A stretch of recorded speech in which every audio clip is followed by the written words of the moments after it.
Tales of the Walking Dead just released their season finale, episode 6, and I'm going to talk about it right now. I'm going to discuss it. I'm going to review it. And I'm also going to talk about episodes 4 and 5 as well, because I never talked about those on this channel as of yet. And if you're interested, go check out my first video where I discussed episodes 1 through 3 of Tales of the Walking Dead. This is basically part 2 to that video, where I discussed the second half of the season. But before I get too in-depth, consider subscribing to this page. I love The Walking Dead. I talk about the Walking Dead universe all the time on this channel.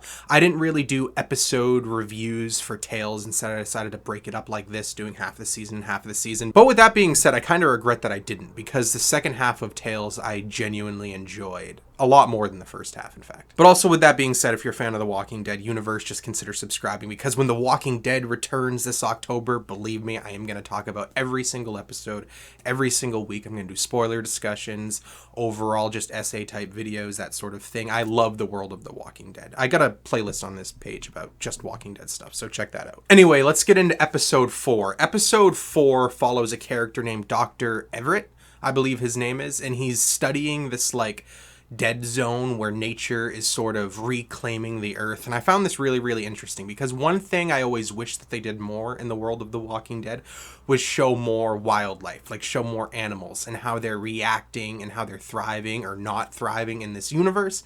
And I'm glad that an episode finally focused on that. And Dr. Everett as a character I found really, really interesting. I recognized him by his voice first and foremost, and I looked him up, and he was in the movie Zodiac.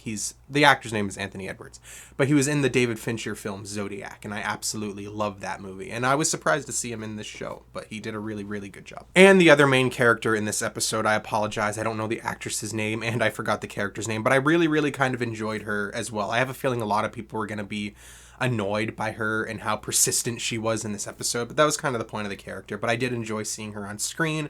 She was different than a lot of characters that we've seen to date, and I really, really like how this episode ended, because this episode kind of ended in tragedy. And I'm not saying that The Walking Dead doesn't delve into tragedy and traumatic things. I mean, obviously they do. That's one of the reasons why we love this show, but I'm just glad to see that they still kind of got the balls to make people depressed by the time the credits roll. Episode 5 was a very standout episode for me. It was starring, again, I don't remember the actor's name, I apologize, or the character's name, but he plays A-Train in The Boys, and I thought it was really cool seeing him in this universe. This episode was really, really mysterious, and it had me kind of on the edge of my seat a little bit, because I really didn't know where it was going to go. But it was about this dude who's accused of murdering these children in this small settlement in Maine, which, shout out Maine, I'm from New England, and it's cool to see the Walking Dead universe enter New England. But he's being accused of these children's murders, and he doesn't remember because he has memory loss, but his performance was really, really good. And there was one segment in this episode in particular that really stuck out to me, and it's when he's essentially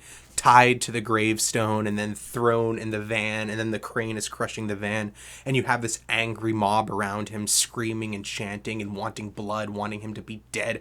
And it's terrifying for us as an audience member, because we don't know if he's innocent, we don't know if he's guilty, we don't know if he deserves this or if he doesn't deserve it. And even if he did deserve it, it's still rough seeing a dude crushed to death by a crane. But one thing that really scares me in a lot of horror movies is cult-like mentality, and how a cult can absolutely kill an innocent person if their mind is set to it, if they're brainwashed to believe a certain thing, or if they just genuinely believe a certain thing. It's something that Stephen King does a lot, and I'm just really glad that we got an episode that sort of centers around that and focuses on that, because, again, in my opinion, it's one of the creepiest things that a horror project can do. And episode 6 was pretty good as well, honestly. It was about this couple that enters this home of this witch, and they end up giving her a heart attack, and she falls and hits her head, and then they end up living in her house, and then guilt starts to eat away at the both of them. And it's really interesting seeing how guilt is affecting these two differently. Like, for example, the girl character, she already sort of believes in witchcraft and this spiritualistic sort of thing,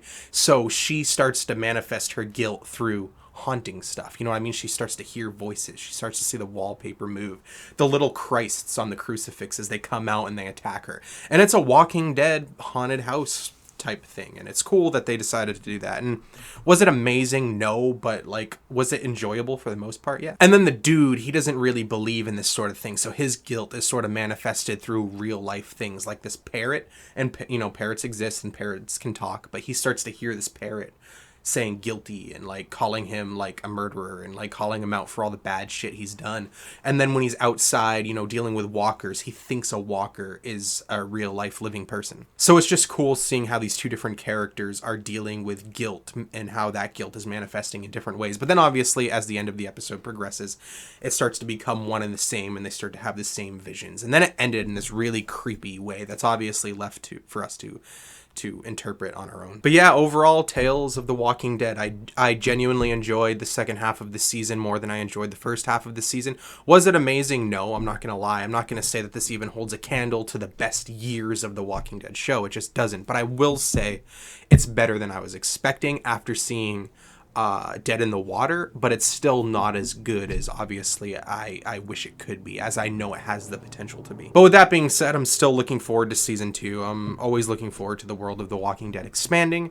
And yeah, just consider subscribing to this page. I talk about The Walking Dead all the time. I also talk about other TV shows, House of the Dragon, Rings of Power. I do trailer reactions, that sort of thing. Or just consider subscribing if you want to support a fellow fanatic of The Walking Dead universe. Because if you're watching Tales of the Walking Dead and you're watching this video, I imagine at this point you're a super fan like myself. So join the page. Watch along with the very end of The Walking Dead with me. Thank you for watching, especially if you watched this far.